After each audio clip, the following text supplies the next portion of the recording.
Beyond the Gates spoilers tease that Joey lures Donnell into criminal behavior, that Joey has no qualms about steering Donnell away from the honest life he craves, the kind of life that would let him work in the casino and become the steady pillar his family needs after Doug. The tease is a promise of danger and seduction wrapped in neon and velvet, of whispered deals and the slow corrosion of a young man's moral architecture. It begins in the kind of room where promises and threats are interchangeable, a cigar-stained back office above a bar, the air thick with the perfume of cheap cologne and older men's regrets. Joey sits at the head of the table like a man who has built his identity around being the person everyone leans on when they need to be told what to do. He has the easy smile that hides the calculating patience of a chess player who has learned to sacrifice pawns without flinching. Donnell sits opposite him, fists restless, trying to fold the weight of responsibility into a shape that will bear. The promise Joey dangles isn't just money or quick power,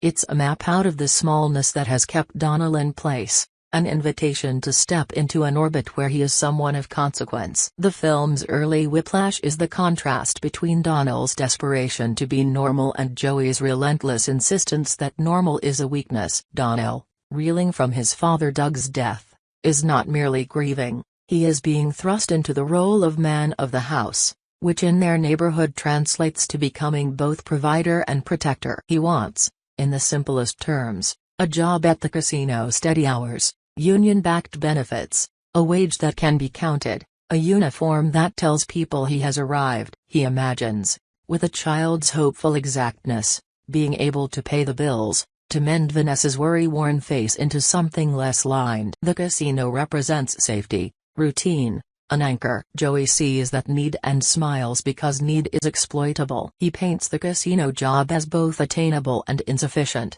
You take the job, you get by, he says. There's more if you want it. There's respect to be earned. There's a ladder. He doesn't lie, there is more, but he omits the cost. The way Joey works on Donnell is not blunt manipulation. In his world, is surgical. He does not issue commands so much as create an environment in which Donnell's own wishes become the tools of his enslavement. He reminds Donnell of his father's debts, of the eyes at the grocery store that measure a man's worth, of Vanessa's sleepless nights. He tells stories about other boys who had the courage to step up, who are now men who call the shots and sleep with fewer worries. He presents the criminal life as an extension of taking care of family, a warped moral mirror in which illegal acts are just alternative means of fulfilling a legitimate desire. That is the hook. Donnell is not being asked to do monstrous things for the pleasure of it, he is being asked to provide for Vanessa, to ensure that the memory of Doug doesn't morph into a long-term sentence of poverty. The screenplay teases that Donnell is susceptible,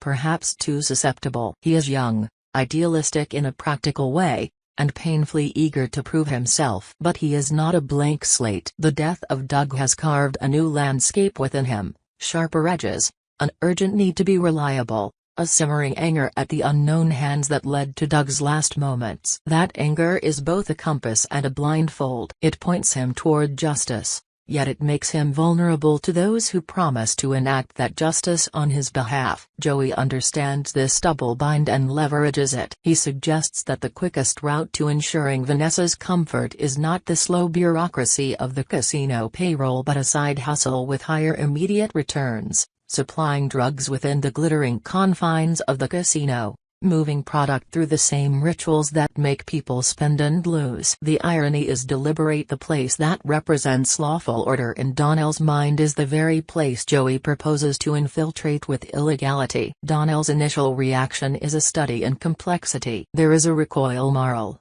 visceral, at the idea of profiting from other people's misery, of trafficking in addiction. He remembers his father's smile at the idea of honest labor, the quiet pride Doug took in being a man who paid his way. Donnell does not want to betray that memory. He fears Vanessa's judgment, and even the hint that his hands are stained by other people's harm makes him wince. Yet Joey's charisma and the seductive logic of immediacy fray his resolve. Joey points out the thinness of the casino job's safety net: one economic downturn, one malfunctioning machine, one understaffed shift, and the check won't come through. We can write a different story, Joey says you can build something that doesn't disappear with the seasonal hiring schedule. He frames the offer as an entrepreneur's win, a community-serving transaction when described in the right language. When Donnell refuses Joey's initial offer to be a drug supplier, it feels like the last holdout of decency. He refuses publicly and,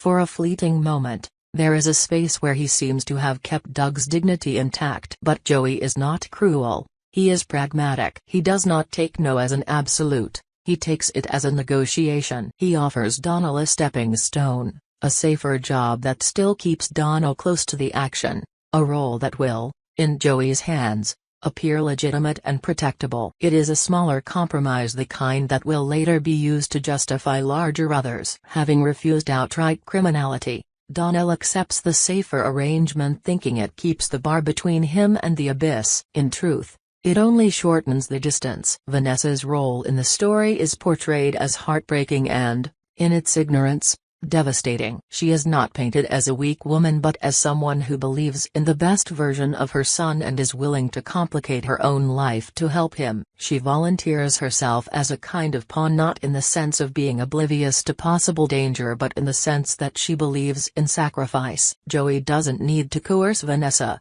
he needs only to flatter and cajole until she chooses to step into the hot light willingly. He positions himself as a benefactor, a promoter who can provide Vanessa with small jobs at the casino which will let her be close to Donnell's hope while still contributing to the household. She becomes, in Joey's calculus, the perfect willing bait, presentable, credible to casino management, and the sort of maternal distraction that keeps prying eyes from investigating what Joey is really doing. The screenplay's more insidious tease, and where the moral core becomes murky, is the suggestion that Vanessa might be, without knowing it, part of the chain that leads to Doug's death. That twist is not sudden so much as it is revealed in layers. The audience can feel the tension tighten as small, seemingly unrelated decisions are seen to connect in a slow, terrible geometry. Vanessa's volunteering puts her in proximity to certain people, and her presence provides a social proof that Joey uses to burnish his legitimacy. He needs her, not just for optics but because she functions as a softer node in his network, someone who can introduce Donnell to a world with less suspicion. Joey ensures that Vanessa's kindness seems reciprocated by him. He compliments her, he shows concern for Donnell as if he were paternal, he acknowledges her grief in a way that makes her trust him. She is grateful. She sees in Joey the kind of protector she had hoped Doug had been. She cannot know that Joey is the man who ordered Marcel to arrange the crash that ended Doug's life, a staged accident in which the calculus of liability and consequence was coldly computed. Marcel exists in the story as Joey's heavy, the man with the kind of hands that do not hesitate. He is a presence that could have existed in any noir, a person who is loyal to Joey by discipline rather than sentiment. The film teases that Marcel carried out the order to make Doug's death look accidental. The crash was executed with a precision that suggests the planner had a hand in both the mechanics of the staging and the economics of its aftermath. In the aftermath, there are hints: the wrong tire marks in the mud, the unusual lack of skid marks on the road, a CCTV blind spot turned into a blind agreement. These are the sort of details that single out an arrangement as fabricated rather than fated. The audience can sense the cruelty of it, not just that Doug is dead, but that his death has been harvested into profit and leverage. Donnell, for all his vulnerability, begins to change. Grief sharpens him, responsibility tempers him. He does not want Vanessa worrying for him like a child, and the impulse to shelter her becomes a driving force. He begins to pay attention to the small signs around him, to the texture of conversations, to the unspoken currencies in Joey's world. He notices how Joey arranges for Vanessa to be seen doing small, public acts of kindness at the casino. He notices how certain people they meet always have that same measured look that says a person has accepted a thing because they had no choice. Donnell starts to ask himself the hard questions. Why would a man like Joey have shown such interest in his family otherwise? Why does Joey's generosity seem calibrated to create the precise kind of dependency that makes people say yes even when they mean no? He begins to develop an internal skepticism, an ability to look at the map of events and notice where the lines cross unnaturally. The film teases alternative interpretations of Donnell's character. On the surface he looks naive, a young man who is easily swayed by the charisma of power. But there is a more dangerous suggestion bubbling below. Donnell might be playing a game of his own. The narrative sprinkles this possibility like a spice.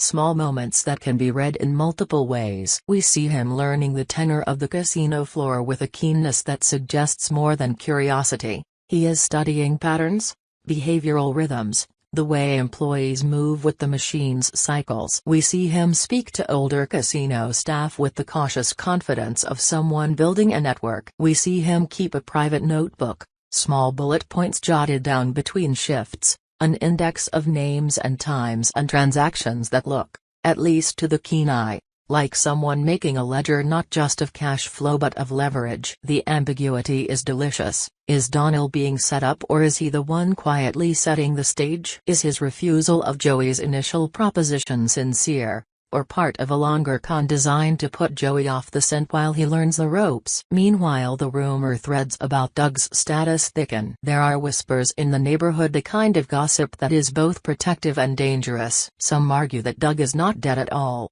that he staged his death, or that the reports were altered to hide a different truth. This theory appeals to the part of Donnell that refuses easy endings. If Doug could be alive, then the moral pendulum swings. Joey's greatest crime would not be murder but the theft of hope itself. But the more the story lingers on the mechanistics of the crash, the more the audience is invited to consider that the simplest answer might be the truth: Doug is dead, and the world has been measured accordingly. Yet the narrative leaves breadcrumbs, a mismatched personal item found near the crash that doesn't belong to Doug, a neighbor who swears they saw a similar car in the area at odd hours, a voicemail clipped and then deleted from Doug's phone. These fragments are not enough to prove resurrection, but they are enough to create a psychic tension in Donnell, the idea that the finality of his father's death might be negotiable. Through all of this, Joey projects an image of someone who is always one step ahead. He is not the loud, physical type of villain who brags about crimes. He is the unseen hand that arranges people like chess pieces into positions where they begin to act as if the moves were their own idea. He is adept at language that reframes criminality as necessity, and he wraps danger in the comforting rhetoric of communal uplift. This rhetorical skill is particularly effective with Vanessa, whose desire to do right by her son is a direct line into Joey's manipulative toolkit. He positions himself as a fixer. Someone who can arrange for Donnell to get the casino job, someone who can make Vanessa feel useful. In so doing, he binds them to him with gratitude. Yet Joey's confidence contains fissures. There are signs that he fears exposure and that he watches like a man who expects betrayal from the very people he uses. He is paranoid in small ways, sudden changes of subject when certain names are mentioned, the way he avoids questions about timelines, the way he gives orders that are both precise and oddly theatrical, asking Marcel to make it look right as if he were tailoring a suit. He underestimates Donnell's capacity for observation,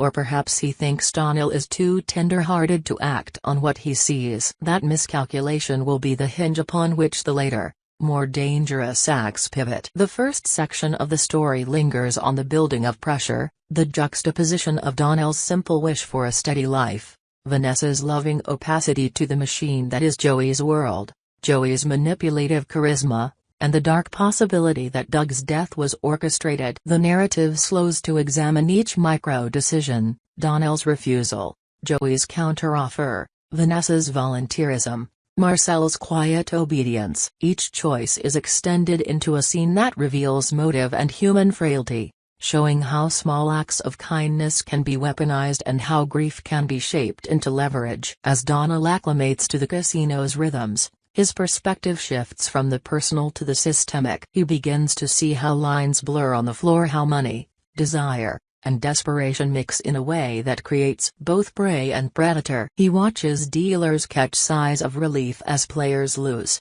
and managers smooth over disputes with practiced hands. He learns the vocabulary of discretion: who gets ignored, which corners of the casino allow off-the-record transactions, what times are best to move product without being noticed. His education is not just practical, it is ethical. He wrestles with the idea that the casino is a lawful space where lawlessness finds a hiding place. He wonders whether being complicit is a betrayal or an act of survival. By the end of this long, tense setup, Donnell stands at a precipice. He knows more than he did when Doug died. He has observed the infrastructure of Joey's operation and seen the seams where secrecy runs thin. He suspects more than he can prove. He is haunted by the idea that his mother could be an unknowing instrument in the man who killed his father's hands. His choices narrow and sharpen. He must decide whether to remain the instrument of survival Joey offers a steady life with quietly compromised ethics, or to step into a riskier,